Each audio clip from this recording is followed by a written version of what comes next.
Bonjour à tous et à toutes, c'est William. Alors, ça fait vraiment longtemps que je n'ai pas posté de vidéos et je sais, mais il y avait la fin de mon année scolaire, il y a aussi la fin de mon alternance, donc tout ça qui se chevauche un peu. Donc, j'ai décidé de me concentrer sur l'essentiel, finir ce que j'ai à finir et après, quand j'aurai un peu plus de temps pour YouTube, je ferai mes vidéos sur YouTube. Donc, avant de continuer sur d'autres tutos sur la création de contenu, sur le marketing digital, aujourd'hui, j'ai décidé de faire une vidéo pour tous ceux qui sont en recherche de stage ou de l'alternance ou même d'emploi en fonction des différentes caractéristiques que vous avez. Cette vidéo vous concerne et pourra vous aider. Je vais vous parler de LinkedIn, donc le réseau social pour les professionnels que beaucoup connaissent, ou si vous ne connaissez pas encore, vous passez à côté d'une belle opportunité. Et je vais vous parler justement de comment est-ce que vous pouvez créer du contenu pertinent et à forte valeur ajoutée qui va vous permettre de vous démarquer en fait sur ce réseau et d'avoir différentes opportunités de stage, d'alternance, d'emploi, un peu ce que vous voulez. Donc, je vais vous parler des erreurs à ne pas faire pour bien réussir sur LinkedIn et justement des choses à faire pour bien réussir sur LinkedIn. Donc, c'est un compilé de ce que j'ai vécu, donc de mon retour d'expérience et de ce que des professionnels sur LinkedIn disent généralement par rapport aux recherches d'alternance, aux recherches de stage et tout ce qui va avec. Donc, cette vidéo, c'est pour tous les étudiants, tous ceux qui sont en master, en licence, en BTS, qui recherchent un stage, une alternance, de tout ce compartiment-là. Ceux aussi qui recherchent un emploi. Donc, je ne vais pas vraiment m'avancer sur la partie emploi parce que pour ce domaine-là, il y a une experte qui s'appelle Christelle Defoucault que vous pouvez retrouver sur LinkedIn. Voilà pourquoi il est important d'avoir LinkedIn. Et justement, ce sujet, elle s'y connaît parfaitement. Elle est même conférencière, elle donne des conférences sur le sujet, elle s'y connaît parfaitement. Et c'est certains de ces conseils que j'ai suivis qui m'ont permis de trouver justement une alternance, des stages, ce que vous voulez. Voilà. Donc, la première des choses, l'erreur majeure à éviter, c'est en fait de ne pas être sur LinkedIn. Donc ça, c'est la première des choses que vous devez faire. Si vous avez un compte LinkedIn, cette erreur ne vous concerne pas vraiment. Je parle surtout à ceux qui n'ont pas encore de compte. En fait, on est à l'ère du digital, ok? Donc, peu importe le poste où vous postulez, en tout cas dans 90% des cas, quand le recruteur va recevoir votre CV ou bien va recevoir votre lettre de motivation, votre mail de motivation, peu importe, la première des choses qu'il va faire, c'est de vous rechercher, vous tapez sur Google. Et si vous tapez sur Google et qu'il trouve votre profil Facebook et vous êtes en train de faire la fête, enfin, de vivre la vie que vous vivez généralement, partager avec vos amis et tout, ça risque de lui donner une mauvaise image de qui vous êtes. Et c'est ce que Christelle Defoucault appelle la marque candidat. Donc il y a la marque employeur, c'est comment est-ce que l'employeur est perçu par le marché du travail. Et à la marque candidat, comment est-ce que le candidat est perçu par l'employeur, donc par le marché du travail aussi également. Donc en fait, quelle image a-t-on de vous lorsqu'on tape votre nom sur Internet, sur Google? Parce que généralement, c'est sur Google qu'on va aller taper votre nom. Moi, quand on tape William Angora, la première des choses qui sort, c'est mon profil LinkedIn. Ensuite, il y a ma chaîne YouTube, il y a les différents contenus que j'ai créés, l'ancien site que j'avais, williamangora.fr, je crois qu'il sort encore. Voilà, il y a tous ces éléments-là. Et comme je recherche dans le marketing digital, ça rassure déjà le recruteur. Ah, c'est quelqu'un qui s'y connaît, il a déjà créé du contenu, voilà. Même dans les images Google, il y a les images de mon mariage qui ressortent, tout ça. Donc, ça veut dire que c'est quelqu'un qui est déjà crédible par rapport à ce qu'il avance. Donc, quand il met présence en ligne, créateur de contenu ou content manager, donc quelqu'un qui gère du contenu, il nous le démontre parce qu'il le fait déjà lui-même pour son propre compte ou bien il a déjà fait pour d'autres personnes. Donc, si vous n'êtes pas sur LinkedIn déjà, il faut le faire. De telle sorte que lorsque le recruteur vous recherche, soit sur LinkedIn ou sur Google, il atterrisse déjà sur votre profil LinkedIn et a une idée en fait de ce que vous êtes et de ce que vous faites. Moi, je pense que c'est une base importante en fait à avoir. Donc, premier élément, avoir un profil LinkedIn. Ou alors ne pas avoir un profil LinkedIn, c'est une erreur. Et il faut avoir un profil LinkedIn pour pallier à cette erreur-là. Le deuxième élément que vous devez prendre en compte lorsque vous êtes sur LinkedIn, c'est il ne faut pas chercher à recevoir immédiatement. Il faut d'abord chercher à donner.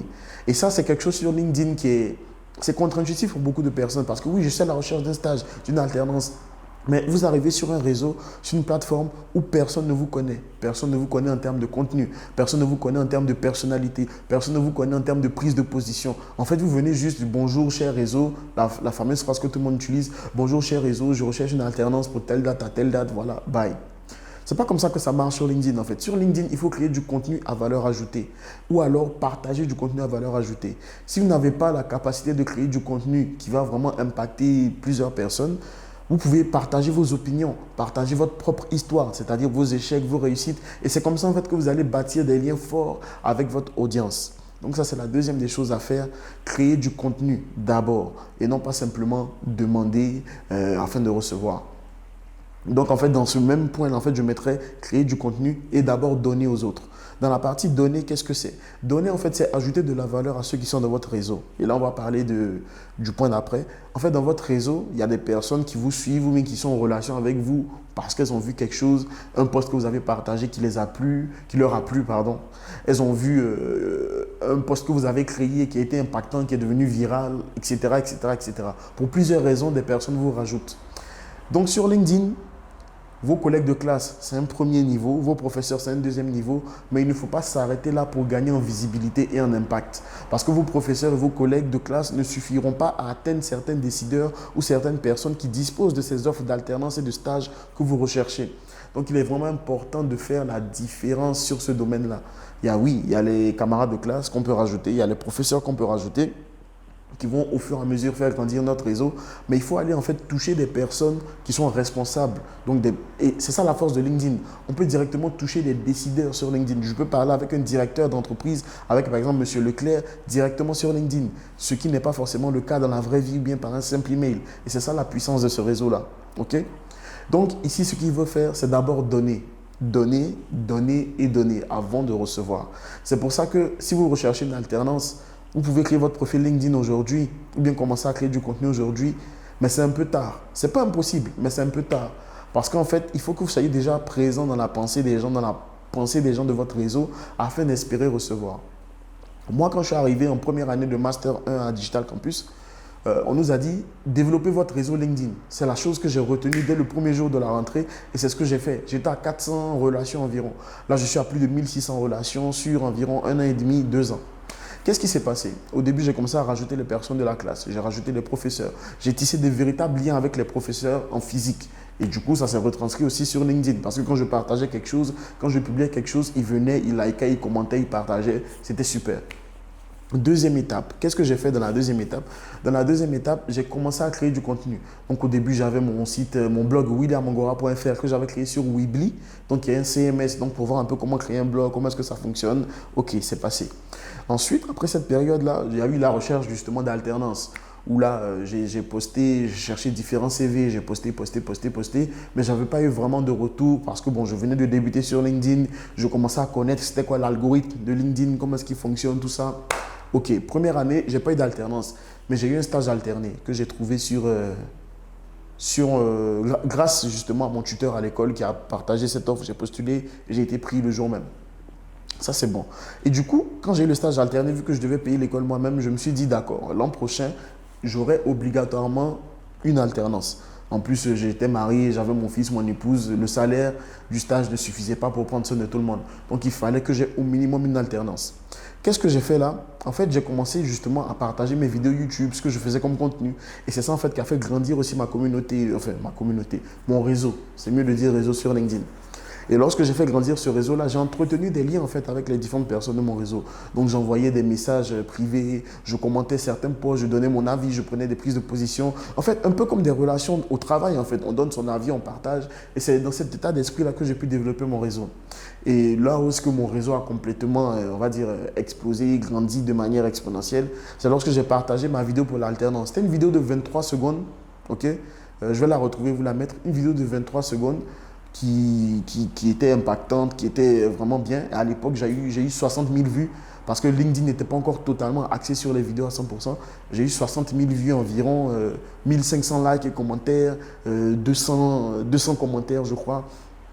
Et j'ai pu avoir des différents entretiens. Et au final, j'avais le choix entre 5 entreprises qui voulaient me prendre en alternance et j'ai pu sélectionner celle de Paris. Bon, elles étaient toutes à Paris, les entreprises. Donc, j'ai pu sélectionner celle de Paris dans laquelle j'ai fait mon alternance, PTV Group. Et c'est comme ça en fait que ça s'est fait, au fur et à mesure. Et enfin, lorsque vous avez l'alternance et le stage, ça ne s'arrête pas là. Il faut continuer à entretenir le réseau. Parce que vous pouvez avoir des offres d'emploi, vous pouvez avoir des stages, des alternances encore. Vous pouvez avoir aussi des partenariats avec des personnes qui veulent que vous fassiez, je ne sais pas moi, créer du contenu pour eux. Est-ce que tu peux faire ça pendant 2 semaines pour moi? En fait, c'est plus que ça en fait. C'est vraiment donner et après, vous allez recevoir. Donc ça, c'est un peu rapidement comment est-ce que ça s'est passé pour moi. C'est ce que je vous partage là. OK? Donc, on était sur le donner et créer du contenu en fait. Donc, dans donner, en fait, il faut créer du contenu. C'est ça, donner. Ou si vous ne créez pas de contenu, je le rappelle, partagez du contenu qui a déjà une forte valeur ajoutée pour que les gens de votre réseau puissent en bénéficier. Troisième élément, alors, on peut débattre sur ce sujet, mais moi, c'est ma vision des choses. Si vous êtes juriste, votre réseau doit être composé en majorité de personnes qui sont dans votre domaine d'activité. C'est ce que moi je préconise. Après, chacun a son avis sur la question. Il y en a qui acceptent tout le monde. Moi, non. Parce qu'en fait, je suis vraiment dans le marketing digital. Bon, l'inbound marketing, c'est encore plus précis, mais je suis vraiment dans le marketing digital. Et on va dire que 70% à 80% de mon réseau est composé de personnes qui sont dans la communication et dans le marketing digital. Parce qu'aujourd'hui, ces métiers-là se rejoignent assez facilement. Et ensuite, j'ai des étudiants, j'ai des élèves, des personnes, des lycéens même. Il y a des lycéens aussi qui sont dans mon réseau. Et avec toutes ces personnes-là, ça me forme mon réseau en totalité. Donc, on va dire 70% à 80% des personnes dans le marketing digital. Et j'ai aussi des personnes des ressources humaines, quelques juristes, il n'y en a pas beaucoup, des personnes des ressources humaines parce que c'est grâce à eux que j'ai découvert tous ces conseils-là que je suis en train de vous partager.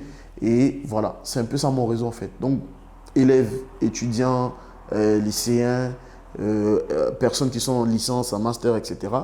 Professionnels du marketing digital et professionnels des ressources humaines. Donc, c'est un peu ça, en fait, la composante de mon réseau sur LinkedIn. Donc, c'est ça. Donc, il faut vraiment choisir qui est-ce que vous allez accepter, valider dans votre réseau. Si c'est quelqu'un qui a juste aimé votre post et qui vous ajoute, sans forcément vous dire pourquoi il vous ajoute, généralement, je n'accepte pas. J'accepte des personnes à qui je peux apporter de la valeur et qui peuvent aussi m'apporter quelque chose en retour. Donc, si vous êtes dans l'agronomie, ça ne m'intéresse pas forcément. Donc, j'aurais du mal à accepter ce genre d'invitation. Sauf si vous me dites, je vous rajoute sur mon réseau parce que je m'intéresse au marketing digital. Et ça voilà, là, j'accepte sans discuter. Parce que c'est un peu ce que je fais comme mission sur LinkedIn, développer un réseau de personnes dans le marketing digital. La quatrième erreur, c'est de ne pas compléter suffisamment son profil LinkedIn. C'est-à-dire, vous créez le compte LinkedIn, vous mettez votre photo de profil, l'intitulé, le nom, le prénom et vous arrêtez là. Non, il faut compléter vos compétences, il faut compléter votre CV régulièrement en fait. Régulièrement, rajoutez ce que vous savez faire et demandez aux personnes de votre réseau de faire des recommandations, de recommander vos compétences. Et c'est ainsi en fait que vous allez faire grandir votre réseau et passer au statut d'expert en fait sur LinkedIn. Lorsque vous êtes un expert absolu, c'est une jauge de progression qui montre que votre profil est bien complété, que vous êtes bien intégré sur LinkedIn, etc., etc. Donc, complétez suffisamment votre profil. Et ça, je dis merci à Manuel P, j'ai oublié son nom de famille, je le mettrai en bas, qui a donné ce conseil-là sur un des posts que j'ai mis. Voilà. Pour avoir de l'influence sur LinkedIn, il ne faut pas d'abord chercher l'influence. Il faut d'abord chercher à donner aux autres. Et en retour, ce que vous aurez, c'est l'influence, tout simplement. Donc voilà, c'est un peu le tour de comment développer son réseau LinkedIn, comment avoir des opportunités sur LinkedIn. La vidéo est un peu longue, mais il fallait vraiment que j'explique un peu dans les détails pour que vous puissiez comprendre en fait ce qu'il faut faire sur LinkedIn pour être plus visible et plus influent. Il y a d'autres conseils que je partage également sur mon profil LinkedIn, donc rajoutez le lien dans la description. Et je partage des conseils d'experts, des conseils personnels. Et voilà, on essaie de s'aider les uns les autres dans tout ce qu'on sait faire, ce qu'on a vécu avec nos expériences, avec nos histoires. Et c'est ça la puissance de LinkedIn. Au-delà d'être un réseau social pour professionnels, c'est un réseau social de personnes qui ont de l'expérience, qui ont du vécu et qui vous aident à gagner du temps également. Voilà, c'était tout pour moi. Je sais que c'est les vacances, c'est bientôt la rentrée. Et oui, on est au mois d'août, c'est bientôt la rentrée. Préparez bien votre rentrée, reposez-vous et on continue sur YouTube avec de nouvelles vidéos à venir. Ciao!